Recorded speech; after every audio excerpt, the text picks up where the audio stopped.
Hi guys, welcome to Human Inc TV. I'm Chris and I'm here with Bilal from the Axiata group. We'll be talking a bit today about HR or people or the human side of how we actually power the business. So Bilal, thank you so much for joining today. Really appreciate it. Thank you for having me. Very excited to have this conversation. Yeah, and perhaps to get started, how did you end up in the people space or the human resource space? Funny story, actually. I was always been part of business. Yeah. I moved into HR 5 years ago. So my previous assignment was in Oslo. I was living in -17. And there was this voice I heard, an opportunity in Malaysia. I said, yes, didn't care whatever the role is. I just wanted to get it. When I landed here, I found it's HR. So I had a very different perspective of things, of how things should move in HR, how people should be perceived from an HR perspective. Yeah. In what sense? What was it that sort of surprised you most about how HR works when you come from the business side? None of the processes cater to what employees want. Okay. So it was actually, nothing was user-centric. And me from the commercial background, everything is about keeping the customer at the middle. Yeah. But when I landed in HR, it was our processes, how do we make it risk-free, how do we make it secure, nothing from what employees want. How do we think of employees as customers? How do we give them a frictionless experience? Exactly. How does their life in work mimics the life which is outside, completely digital? Yeah. So the moment they move 9 to 6, it's all black and gray, and it takes you back into 1970s. Or the moment you step out of office, then again you switch on, you get on your mobile, everything is digital. So there's a huge gap that I saw as an opportunity, which me coming from commercial could really connect the dots and see how we can change, how we can transform, and how we can improve. Yeah. So you saw this sort of gap in terms of understanding the employees. Yes. Were there any other things that surprised you, or where you felt that there was something that was not right about how HR was practiced? I think I noticed a good thing. Yeah. I think HR was the tipping point, being at the table. Yeah. They sensed there was some urgency that they need to change. So how do they change? What steps to take? That's missing. Okay. But I think what I've seen among general in the HR fraternity in this market, everybody is willing to change. Yeah. Everybody knows and understands that how HR has been working in the past is not going to support the business. Business is asking for new things. Millennials are coming into the organization. They want a fresh perspective. So the senior HR team in the market are ready for the new thing. So they have crossed that barrier. Now they're looking for, what do I do? Yeah. And what I've seen is it is a lot more driven by the vendor market. Hey, I have a new product you want to try. Hey, I have a new app you want to try. And people are trying, which is good. Yeah. But really bringing in the context of what the organization wants, how do I tie it to my brand, that it reflects the organization that I am? Yeah. That's the missing part. And that's where the capability or the upgrade needs to happen in HR to really make it their own, living the organization brand rather than cherry picking what the vendors are giving in the market. Yeah, so taking a bit more of an ownership and leadership direction on that. Yeah. And how do you think, is that what are the things that's holding HR back? You say they want to change, but they don't know how to change. What is it that they need to know, do you think? Or what's the capacity that's missing? I think the mindset. It's the mindset? It's the mindset. It's the people sometimes also. There are some people who are who have years of experience, they're stuck in the legacy. It really becomes difficult to open up your mind and think about new stuff. I've sensed there's some vulnerability also. If I change, will I be able to do it? How do I connect the dots? How do I execute? How do I deliver? So I think it's a mixture of mindset, it's a mixture of capabilities, it's the ability to think innovative, out of the box, take risks, experiment, which business does most of the time, but HR doesn't. Yeah. So I think the same skill set which we see in the marketing team, in the sales team, in the customer service teams, needs to be very quickly adapted at the HR teams as well, so that you support the business in the same way. And sort of seeing that gap in a way, have you experienced coming in from the business side and working in digital business, any things that helps colleagues make the shift? Because you say they want to, they in a way have the appetite, but they're also a bit scared, right? We're all Yeah. scared of change. Yeah. Nobody really likes to change. Yeah. Have you seen any small things that, you know? So I think one thing that would really work, which is my story also, be brave enough to hire somebody outside HR. So non-HR people Not in HR roles. Yeah, so you go on LinkedIn and you look at all the HR positions open, 8 years of experience, 15 years of experience, you are going to get the same mindset. Absolutely. So you have to be brave enough, experiment with somebody who understands HR in business, has some passion of working for people, but brings in a different perspective, brings in a user perspective. Try him out in HR. Give him some space, give him some empowerment, give him some freedom to try out new things. That first step is actually going to help you really trigger the transformation that you want to start doing in your HR organization. So I think that's the tipping point that everybody should actually be looking for. Yeah, so tell me a little bit more about this sort of shift in the mindset in terms of moving into digital. What are some of the sort of old practices in HR that you see will be changing or should change? I know you mentioned when we spoke before this interview about payroll, for example. I mean, what are some of the things that you think could change that are maybe no one really thought about? It's just there, right? So the story goes, you know, the moment I moved into HR, I had payroll as part of my responsibility. So I sat with this employee of mine and trying to understand what payroll is all about. Very complicated and complex process, I must say. And then I asked that individual, why do we pay on the 30th of the month instead of paying on the 1st of the month? The beginning of the month when people start working. Yeah. So why do we make our employees work first and pay later? Why don't we pay our employees first and say, now we trust you, deliver work, welcome and deliver work? She didn't have an answer. So I went across the organization asking, why do we pay after employees have worked? Nobody had an answer.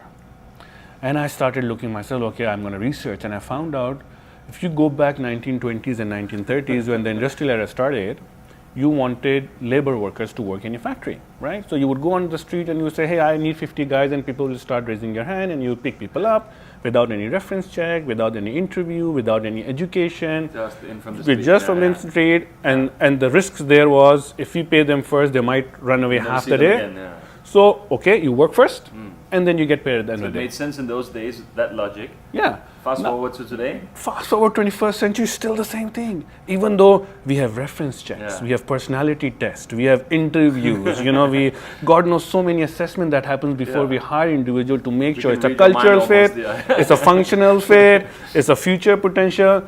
But we don't trust our employees. We say, work first, pay you later. And were you able to change that, or was it too hard to change? It's too hard. It's too hard. It's one of that, like, it's too integrated from the legacy perspective, from processes perspective, from financial elements, from the legal elements. Too many minds need to change to accept this disruption. So not changed so far. That doesn't mean it can't change. It can't change. I think it's a matter of time. It's a time to start asking the question. And you are asking the question. I really appreciate that. We have started asking the question. Why does this basic, simple process of HR, where if you look at companies, there are a lot of values around the company saying we trust our employees. But we pay you after, not first. It's so funny. What about, are there other elements? What about, I mean, we work a lot with colleagues in HR and the people space, and as sort of being a provider, a partner, sometimes a vendor, depending on how the organization sees us. How do you see sort of, are there some old school practices when it comes to capacity building or learning and development? Yeah, so I recently was selected as a judge to evaluate 45 organizations around different HR processes. A very interesting experience. Companies from different industries, manufacturing, banking sector, FMCG, services sector, etc., IT. Quite broad view. Everybody was competing to be, winning in specific areas. So learning and development was very interesting. And I still see that we are, and a majority of these organizations, because it's only not disrupting the telco, which I work for, it's disrupting different, digital is disrupting different industries also. So everybody is in a transformation mode. But when you look at HR is still in a brick and mortar learning and development kind of a mindset. Right? We release a calendar for the year. right? That's Everybody register. A lot of that is focused. In Q4, It's a lot of that is focused on soft skills, even though a lot of information is available on Google, on YouTube, you can watch it, but we are still spending money there. Yeah. Very little focus on functional and capability building in terms of leadership competencies, fit to the culture and values, etc., etc. So we have not moved from a calendar to an on-demand learning. We have not moved from a 5-day course to a micro-segment course of what do you exactly want to learn. You don't want to spend 3 days and waste your time there. So this is a platform for you to go in, come out, learn, apply, right? So that shift has not happened. I've seen some companies are at the forefront of adopting these technologies, bringing in. But what I've also seen missing is that they do not realize the role needs to change.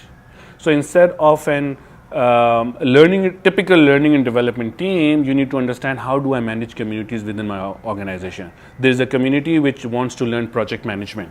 How do I bring them together? How do I keep them engaged? There's a community in my organization which needs to learn analytics. How do I engage that analytics community together? Curator, Architecture, it changes. It changes. So the mindset needs to change. Instead of looking for vendors in the market and managing budget, which was historically done by L&D teams, I need to become a curator, like you said. I need to make an ecosystem for them to learn something, come back, engage, apply, iterate, experiment more, encourage. So that role is also not changing. So it's a combination of both. Yes, you want to have any technology inside. Role. And technology. And technology. Yeah. Those are the 3 key opportunity areas. Absolutely. You see the change in Absolutely. So whether that's learning and development, whether that's recruitment, whether that's performance management, whether that's how you engage your organization through engagement surveys, etc., etc. All of these 3 things needs to come into play together to really see and transform and have a different perspective of your employees as compared to what HR historically has. So Bilal, I'd love to hear a little bit about some of the things that you have implemented or are working on or exploring here in Axiata. Yeah, so Axiata is also going through a transformation journey. A lot of pieces within the group are changing at the same time in order to meet the strategy requirement. We are really focusing on how do we start growing our top line again. We are being disrupted. Our CEO says that we are standing in the perfect storm. So the whole strategy is how do we get out of that and how do we transform ourselves. HR is key pillar of that. I am driving one initiative which is called Developing a Modern, Agile and Digital Organization. Several initiatives we started doing this year. The first was to give a stimulus to the leadership as to what could a modern organization look like. How does a legacy organization transform to a digital organization? Creating a new perception, a new mental framework. So the whole objective, the whole objective was to get them ready and give them that belief that it actually happens, and you guys can also do it. Very well received. As a result of that, a lot of appetite was at the senior leadership saying, we are going to become an agile organization. HR, how does my leadership competency changes if I'm to become an agile organization? HR, how does our performance management system changes if I were to become an agile organization? So if you look at a very headline level view of an agile organization, what you need to do is produce products much faster. The cycle time needs to improve much faster as compared to what we do normally. However, if business ends up doing that, the evaluation or the reward process happens end of the year. So there is a disconnect that my guys are delivering on a weekly or a quarterly basis, but you are not evaluating them. It has to be monthly basis. So there was a desire to reinvent the performance management system. So we finished a workshop last week where we did a design thinking workshop. And what we did was we did not invite HR folks. We invited all the business folks. Yes, there were some people from HR also, just to make sure that we do not think completely out of the box. But it wasn't led by them. But it wasn't led by them. It was led by actually the business people. And we started talking about the philosophy. What is the philosophy of performance management? Do you need performance management, or does performance management drive organizational performance?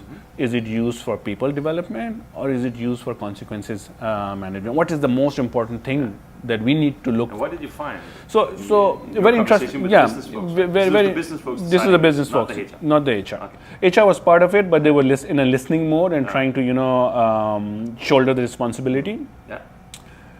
So very different perspective came from business. That the performance management actually should be used for people development, and the outcome of people development is organizational performance. So if people grow, business grows. Business growth, yes. Very different mindset. Not you have to learn this, then I can give you a your bonus, and then the business grows. Exactly. And you pointed out the right element of it, because performance management is a dialogue, right? But when the user in the dialogue knows that at the end of the dialogue I'm going to get money, it becomes very transactional. Oh, it's Q4. Yeah, it becomes very transactional. Well, now I want to learn. Yeah, they want to listen, but they want to listen. They don't want to listen to feedback. They want to listen. How much do I get when I get out of this room? As they say. Yeah.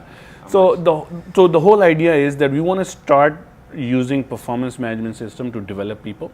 There's certain kind of organization that we've talked about that we want to develop, which is a strength-based organization. Yes. We want to de-link rewards from it.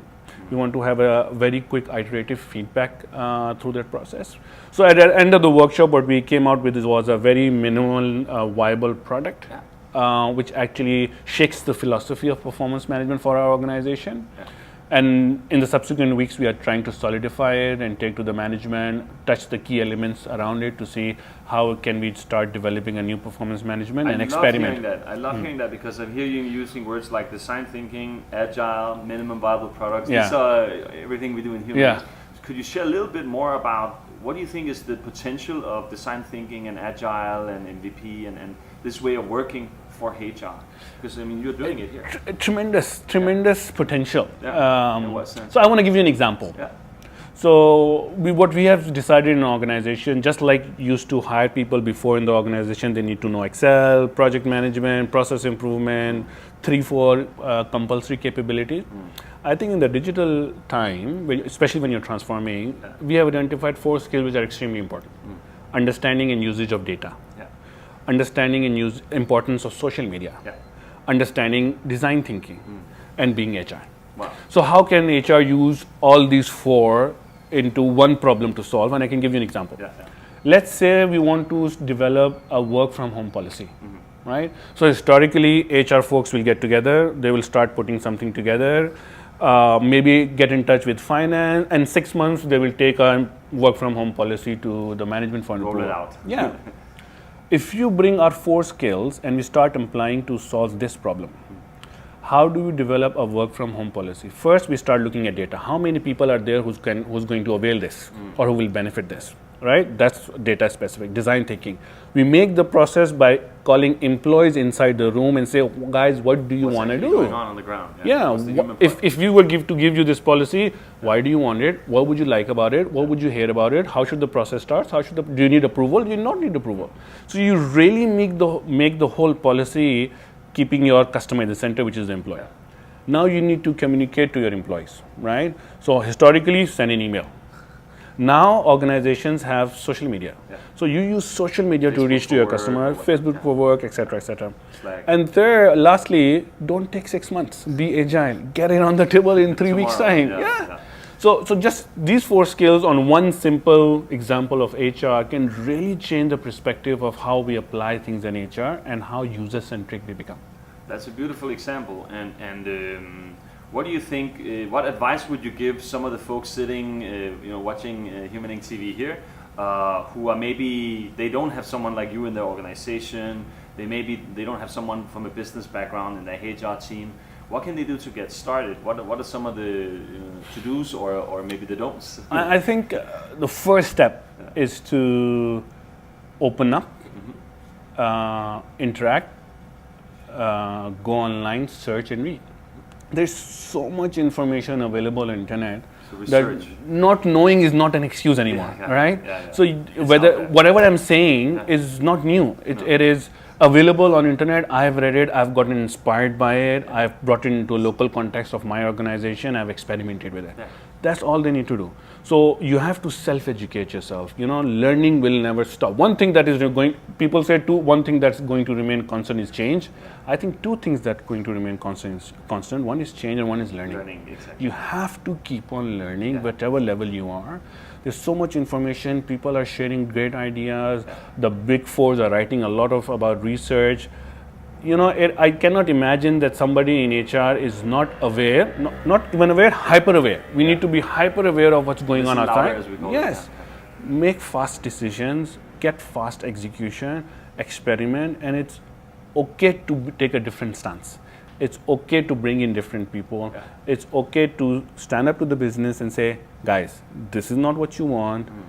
This is a very good solution. Courage, they got to have the heart. Yes. To actually stand up to the business. Yeah. So if you want to get a seat at the table, like Dave already says, you got to be brave. It's already really exciting to hear about the design thinking coming in, the agile, the shift in mindset, keep learning. If we sort of we're sitting here at level 10 here in beautiful Kuala Lumpur with a big view outside. If you look into the horizon, what are some of the things you're already maybe wondering about or even playing with a bit here in terms of new technologies or the future for people? Yes, I think I think what you're trying to do is touch on the concept of what does digital means to HR. Yeah. I think it comprises of a lot of things. Yeah. What we have started doing is we have only started looking at technology, which means we are only touching the digital from the edges, not trying to change the core of what digital means to HR, which starts from the core. It starts from mindset. And number two, most important thing is you have to start meeting the business space. What does a business space means? It means that whatever you need to give them solutions which are agile, right? They are not stuck with employee contracts. The responsiveness of the HR to the business needs. Yes, so the HR products also needs to be agile enough for business to match that speed. One example I gave you about performance management, right? Second example I want to give you is about recruitment. How quick, how fast can we do it? Third example I want to give you is training, meet the pace. In some cases run faster than the business. And yes, you need to support all the game. You can only be faster if you use technology. If you don't use technology, then it's very, very difficult for you to be faster. Now, is technology catching up? Of course, it is running faster than us. We actually need to have people in our team who understands technology and bring their solutions to us. And we luckily have people like that in our team. And one of the things that we are really keen to explore is how do we increase the horizon of chatbots. So chatbots is not a new concept. We have seen a lot of banks apply it towards customer. I want to get want to know how much balance do I have in my bank. I can use it through an app, etc., etc. We are exploring from an HR perspective. So one aspect is customer asking queries. Second aspect is how do we increase the horizon? Can we use a chatbot to do an employee engagement survey, right? To give you one example, look at current employee engagement survey that normally organization gets it done through a consultant company. They ask you to rate a question 4 to 5, right? But it does not have a capability to dwell into it. So when you get the survey, you're scratching your head. Why did they say that? What's the insight? Let's do a focus group. But the opportunity here is the moment you move it onto a chatbot, you can actually design the chatbot, which will help you to deep dive into the question, exactly to really get to the insight. And the chatbot feels like you're talking to a human. It's not a transactional interaction. It's not a transactional interaction like we have right now for the survey. So what we're trying to explore is how can we use chatbots towards getting engagement surveys done, getting an on-spot culture survey that we want to do process claims, etc., books interviews, book meeting rooms, order coffee from the cafe.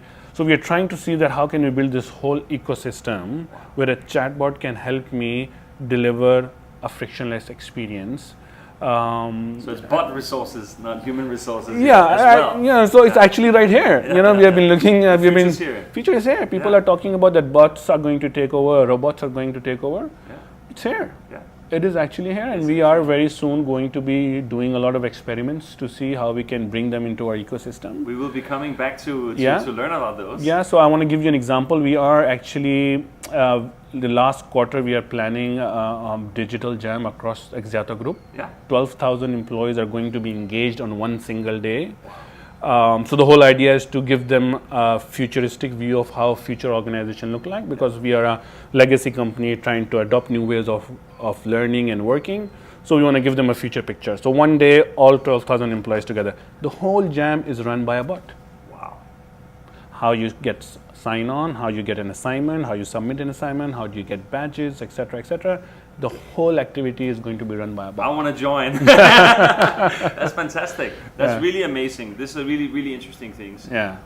So now we've gotten a view of sort of the future mindset of HR. Yeah. The adoption and use of technology for a really radically different way of supporting the business, but also the employees' experience. Last, I want to hear everyone's talking about the I word, innovation.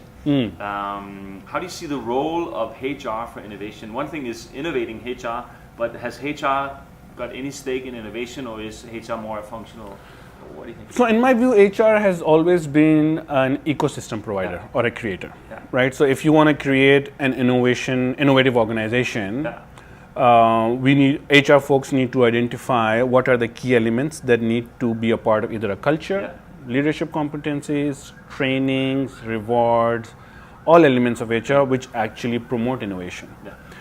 It is not a one fix that you do an activity, you do a hackathon and guess what, you have become innovative.